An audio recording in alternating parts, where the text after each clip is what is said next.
Baiklah, Assalamualaikum warahmatullahi wabarakatuh. Perkenalkan, nama saya Intan Juliana Putri, perwakilan dari kelompok 4. Di sini saya akan membuka mengenai presentasi kami, yaitu mengenai analisis laporan keuangan daripada PT Semen Batu Raja Tbk yang dibahas dalam bentuk laporan keuangan pada tahun 2020 sampai dengan 2022. Untuk nama-nama anggota bisa dilihat, kita beranggotakan 5 orang dengan Kevira, lalu saya sendiri, Safira, Sofi, dan juga Reina dengan NPM yang tertera. Lalu yang selanjutnya, di sini untuk profil usaha, di mana PT Semen Batu Raja ini memiliki kode saham yaitu SMBR, dan pencatatan sahamnya itu pada tanggal 19 Juni tahun 2013. Lalu kegiatan usahanya itu adalah perusahaan yang bergerak di bidang produksi semen, yang kemudian alamatnya berada di Jalan Adi Kusno, Cokrosuyoso, Kertapati, Palembang. Lalu untuk tanggal pendiriannya yaitu pada tanggal 14 November tahun 74, di mana untuk website, nomor telepon, dan email dapat dilihat pada PowerPoint kami. Lalu di sini langsung saja kita ke bagian kinerja keuangannya, di mana bisa dilihat untuk dari total pendapatannya sendiri, itu pada tahun 2020 ke 2021 itu meningkat sebanyak 1,72%, yang di mana itu peningkatannya tidak terlalu efisien atau tidak terlalu tinggi diakibatkan karena adaptasi dari akibat adanya COVID-19. Lalu di sini untuk tahun 2021 ke 2022, SMBPR itu sudah mulai memanfaatkan peluang yang ada, seperti mereka sudah mulai menjual produk-produk semen curahan agar menjadi lebih efisien dan lebih murah untuk para pembeli atau untuk para konsumen, di mana yang mengakibatkan itu tuh pendapatannya tuh bertambah sekitar 7,43% dibandingkan tahun sebelumnya. Namun untuk total laba bersih tahun berjalan, di sini itu untuk peningkatannya dari tahun 2020 ke 2021 itu berada di angka 371%, yang berarti pada angka tertera, yang dimana peningkatannya itu tidak terlalu tinggi untuk tahun selanjutnya, yaitu tahun 2020 untuk ke tahun 2022, yang dimana hanya berbeda sekitar 3 juta. Lalu untuk kinerja keuangan kooperatif yang bagian neraca, di sini kita bisa lihat bahwa kas yang dimiliki itu pada tahun 2020 ke 2021 itu meningkat, sedangkan pada tahun 2021 ke 2022 itu berkurang sebanyak 2,23%, yang dimana kita bisa lihat untuk total aset lancarnya itu tuh perubahannya itu tidak terlalu signifikan, bahkan pada tahun 2022 itu terjadi penurunan sekitar 23%, yang dimana pada bagian aset lancar tentu saja mempengaruhi karena penurunan total aset lancarnya, di mana total asetnya itu, maksud saya total asetnya itu tuh mengalami penurunan pula, yang dimana tadinya sudah meningkat sebanyak 1,4%, namun akibat mungkin penjualan yang akibat banyak penjualan dan kurangnya liabilitas yang digunakan mengakibatkan penggunaan asetnya itu lebih banyak. Lalu untuk bagian liabilitas, kita kembali lihat di aset ini kan pengurangannya kan. Di sini tuh di total asetnya tuh di tahun 2022 itu berkurang karena banyak menggunakan aset yang dimiliki daripada liabilitas. Karena bisa kita lihat liabilitasnya pun ikut berkurang dari tahun 2020 ke selanjutnya itu ikut berkurang, namun ada sedikit kenaikan di sini tapi tidak terlalu jauh. Yang diakibatkan itu dari penggunaan aset yang dimiliki oleh PT Semen Batu Raja. Jadi kita bisa lihat penggunaan liabilitas itu sangat kecil dari tahun ke tahun. Mungkin pada tahun 2021 itu uh, sebagai tahun adaptasi karena akibat adanya wabah untuk mencoba inovasi baru, makanya mereka memiliki liabilitas yang cukup tinggi dibandingkan tahun-tahun sebelumnya dan sesudahnya. Lalu akhirnya ketika penjualan mereka berhasil dan mereka memiliki aset yang cukup untuk membiayai produksinya, mereka menggunakan aset tersebut dan mengurangi penggunaan liabilitas yang mereka miliki. Selanjutnya saya serahkan kepada teman saya.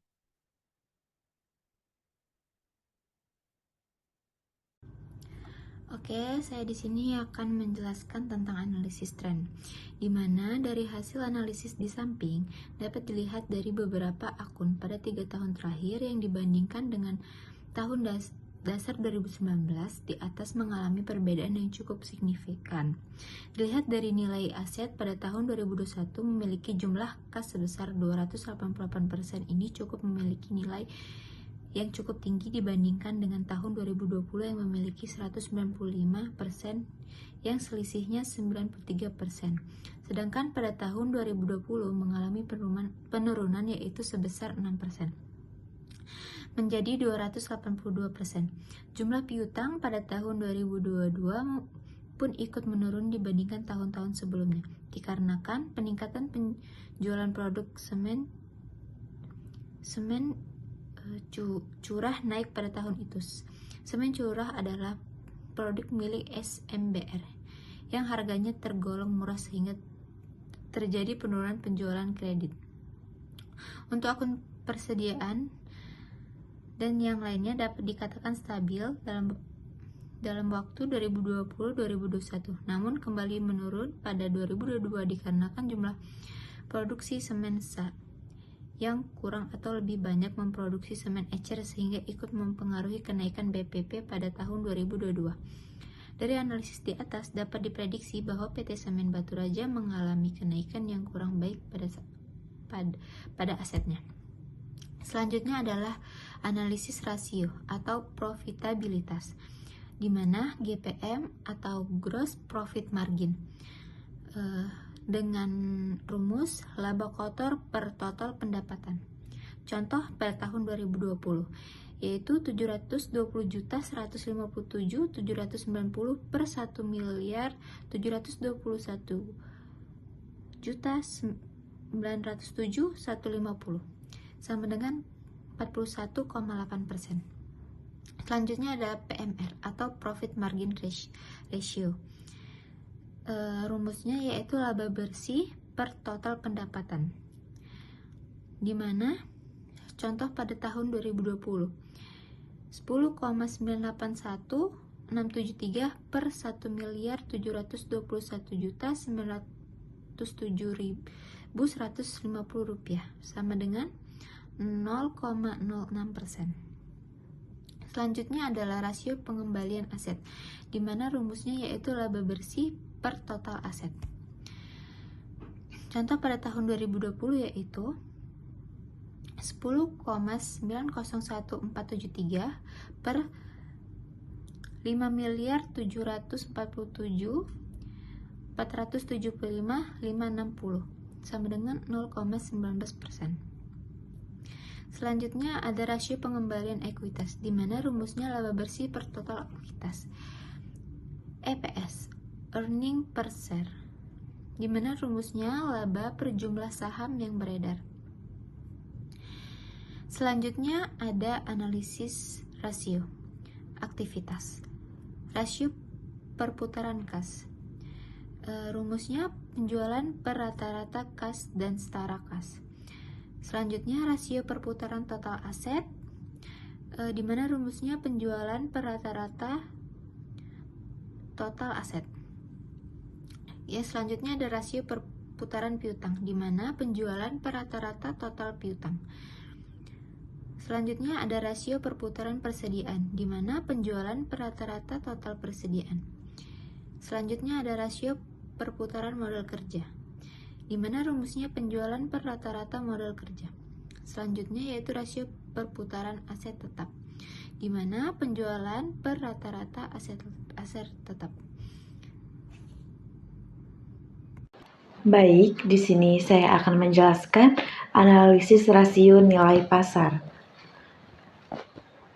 Di tabel sebelah kiri ada price earning ratio, yang mana pada tahun 2020 price earning ratio itu sekitar sebanyak 100, sedangkan pada 2021 20 terjadi penurunan yang sangat drastis dengan selisih 80, sedangkan pada tahun 2022 terjadi penurunan lagi menjadi 10. Yang kedua ada dividend payout ratio. Pada tahun 2020 terdapat rasionya 58%, sedangkan pada tahun 2021 dan 2022 tidak ada dividen payout ratio. Selanjutnya, analisis rasio likuiditas. Yang pertama ada rasio lancar. Pada tahun 2020, rasio lancar PT Semen Batu Raja sebesar 47%, sedangkan pada tahun 2021 terjadi penurunan sebesar menjadi 6%, dan pada tahun 2022 terjadi peningkatan sebesar 17%. Dan pada rasio cepat pada tahun 2022 mempunyai 0,36 rasio cepat, sedangkan pada tahun 2021 terjadi peningkatan sekitar 9%, yaitu sebesar 0,43, dan pada tahun 2022 terjadi peningkatan yang sangat drastis, yaitu pada 1,33 rasio. Dan yang kedua ada analisis rasio solvabilitas. Yang pertama ada debit to asset ratio. Pada tahun 2021, 2020, dan 2022, rasio debit to asset ini stabil, ada di pada angka 40%, sedangkan pada debit to equity ratio terjadi penurunan pada tahun 2021, tetapi terjadi peningkatan lagi pada tahun 2022, yang mana ini rasio 2020 dan 2022 yaitu sama, sedangkan pada tahun 2021 terjadi penurunan sekitar 0,1%. Analisis arus kas. Yang pertama ada kas aktiva operasi. Arus kas operasi perusahaan menghasilkan nilai yang positif pada tahun 2022 dengan jumlah yang besar. Artinya operasi perusahaan mampu menghasilkan laba meskipun pada tahun 2021 perusahaan mendapatkan peningkatan laba. Namun pada arus kas operasi perusahaan mengalami penurunan yang cukup drastis dan menghasilkan nilai yang negatif dikarenakan penerimaan kas dari pelanggan lebih kecil daripada biaya yang dikeluarkan. Yang kedua, kas aktivitas investasi. Arus kas investasi biasanya bernilai negatif, yang artinya perusahaan menggunakan dananya untuk melakukan pengembangan usaha. Jika melihat data di atas dapat dilihat bahwa SMBR membeli aset tetap. Sekian dari Lalu pada analisis arus kas, poin kas aktivitas pembiayaan, arus kas dari aktivitas pembiayaan SMBR bersifat negatif di tahun 2020 dan 2022 karena melakukan pembayaran dividen kas dan melakukan pembayaran utang bersih. Hal ini bagus karena investor akan mendapatkan dividen dari perusahaan dan dividen tersebut berasal dari laba dan bukan dari utang. Namun pada tahun 2021, aktivitas pembiayaan bersifat positif karena perusahaan tidak memberikan dividen. Dapat disimpulkan bahwa SMBR dapat menjadi pilihan yang tepat bagi para investor karena memiliki arus kas operasi yang positif di 2022. Hal ini dapat menjadi pertimbangan karena perusahaan tidak perlu mencari alternatif lain seperti menerbitkan utang atau saham baru. Lalu pada analisis modal kerja, berdasarkan neraca PT Semen Batu Raja Tbk tahun 2020 sampai 2021 dapat dilihat dari terjadinya kenaikan serta penurunan dari beberapa akun, yaitu bertambahnya kas dan setara kas sebesar Rp172.360.481, piutang usaha bertambah sebesar Rp23.737.76, persediaan bertambah sebesar Rp32.407.743, yang artinya total aset lancar bertambah sebesar Rp210.224.499, dan total aset bertambah memiliki selisih sebesar Rp80.570.059. Lalu pada liabilitas jangka panjang bertambah sebesar Rp399.238.493. Total liabilitas bertambah sebesar Rp22.214.145. Lalu ekuitas bertambah sebesar Rp58.355.914 dan total dari liabilitas dan ekuitas bertambah sebesar Rp80.570.059. Kemudian berkurang piutang sebesar Rp6.746.542. Lainnya berkurang sebesar Rp11.534.296. Aset tidak lancar berkurang sebesar Rp129.654.440. Lalu liabilitas jangka pendek berkurang sebesar Rp377.347.024.348. Lalu pada tahun 2021-2022 dapat dilihat dari terjadinya kenaikan serta penurunan dari beberapa akun, yaitu berkurangnya piutang usaha sebesar Rp229.175.774. Kemudian piutang lain-lain berkurang sebesar Rp5.154.908. Persediaan berkurang sebesar Rp23.499.276.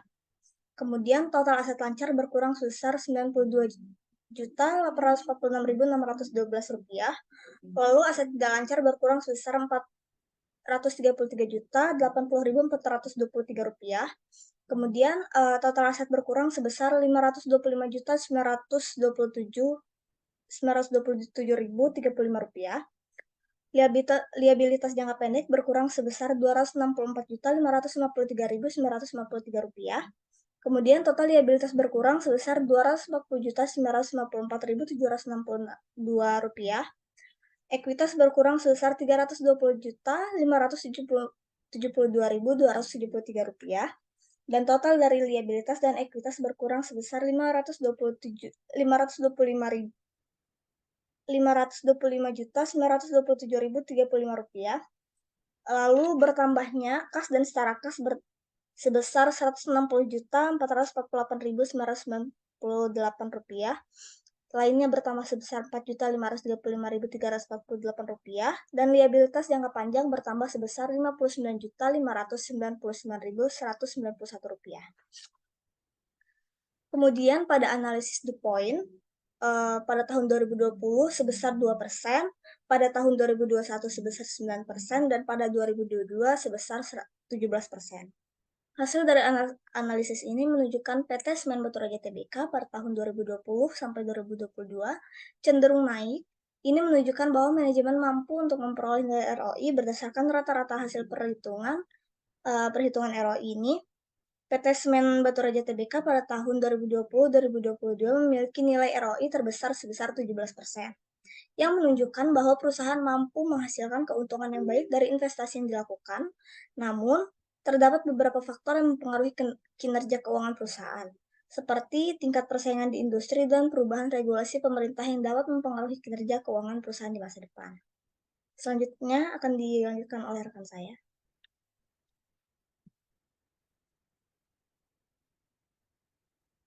Analisis common size. Presentasi kas terhadap total aktiva mengalami kenaikan dari tahun 2020 sampai dengan tahun 2022.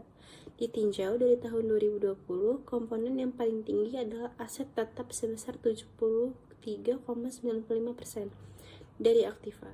Komponen terbesar kedua adalah piutang usaha pihak ketiga sebesar 7,73% dari total aktiva.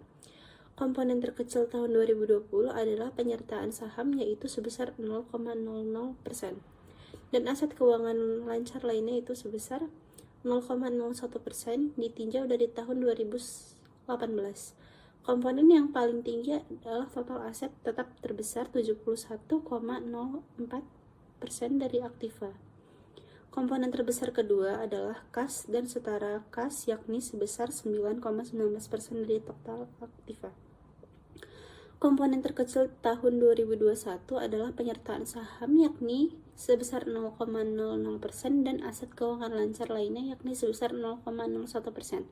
Kemudian ditinjau dari tahun 2022, komponen yang paling tinggi adalah total aset tetap, yakni sebesar 77,60% dari total aktiva. Komponen terbesar kedua adalah kas dan setara kas, yakni sebesar 10,03% dari total aktiva. Komponen terkecil tahun 2022 adalah penyertaan saham, yakni sebesar 0,00%, dan aset keuangan lancar lainnya, yakni sebesar 0,01%, dan piutang lain pihak ketiga 0,01%. Komponen liabilitas yang tertinggi presentasinya tahun 2020 adalah pinjaman bank, yakni sebesar 20,45% dari total aktiva. Komponen liabilitas tertinggi kedua adalah liabilitas jangka panjang bagian jangka pendek, yakni sebesar 7,42% dari total aktiva. Komponen terkecil pada liabilitas adalah liabilitas imbalan kerja jangka pendek, yakni sebesar 0,01% dari total aktiva. Komponen liabilitas yang tertinggi presentasinya tahun 2021 adalah pinjaman bank, yakni sebesar 27,73% dari total aktiva. Komponen liabilitas tertinggi kedua adalah liabilitas pajak tangguhan, yakni sebesar 2,49% dari total aktiva. Komponen terkecil pada liabilitas adalah liabilitas imbalan kerja jangka pendek, yakni sebesar 0,03% dari total aktiva. Liabilitas yang tertinggi presentasinya tahun 2022 adalah pinjaman bank, yakni sebesar 24,12% dari total aktiva.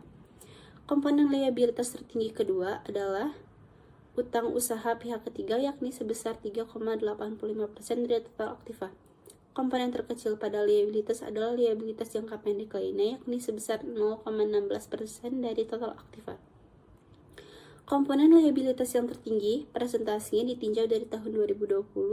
Komponen yang paling tinggi adalah total beban pokok penjualan, yakni sebesar 58,18% dari total pendapatan. Komponen terkecil tahun 2020 adalah pendapatan keuangan, yakni sebesar 0,30% dari total pendapatan.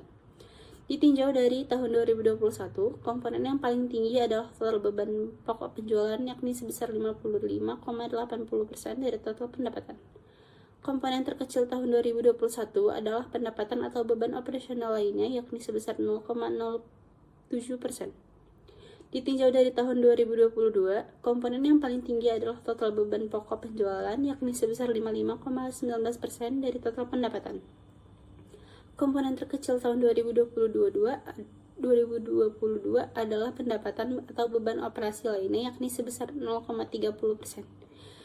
Kesimpulan dari perbandingan dengan Java, berdasarkan hasil analisis yang dilakukan pada PT Semen Batu Raja Tbk pada laporan keuangan dari tahun 2020, 2021, dan 2022 dapat disimpulkan bahwa kinerja keuangan SMBR mengalami peningkatan dari segi laba dari penjualan di tahun 2020 sampai dengan 2022. Hal ini disebabkan tingginya permintaan pasar di era COVID yang diiringi dengan melemahnya perusahaan dana satu industri yang sama. SMBR berhasil memanfaatkan peluang tersebut hingga memiliki inovasi yang cukup baik, yakni mulai menjual semen eceran yang dapat membantu masyarakat dan dapat menjadi pilihan bagi masyarakat karena harganya tergolong murah. SMBR juga berhasil menekan BPP yang mereka miliki akibat adanya inovasi tersebut, ditambah lagi berkat adanya peningkatan dari segi ekuitas membuat SMBR berhasil mengurangi penggunaan liabilitas dari tahun ke tahun. Laba bersih perusahaan pun ikut meningkat setiap tahunnya, di mana pada tahun 2022 berhasil menyentuh di angka 94 miliar. Hal ini menjadikan SMBR menjadi salah satu perusahaan produksi semen terbesar di dunia. Namun, kinerja keuangan SMBR masih belum stabil dikarenakan terjadinya penurunan di tahun 2021 dan 2022 dibandingkan dengan 2020 sampai dengan 2021. Yang terlihat begitu jelas ketidakstabilannya karena dibandingkan dengan PT Java Convert Indonesia Tbk cenderung stabil meningkat ke arah positif dalam 3 tahun terakhir. Terima kasih.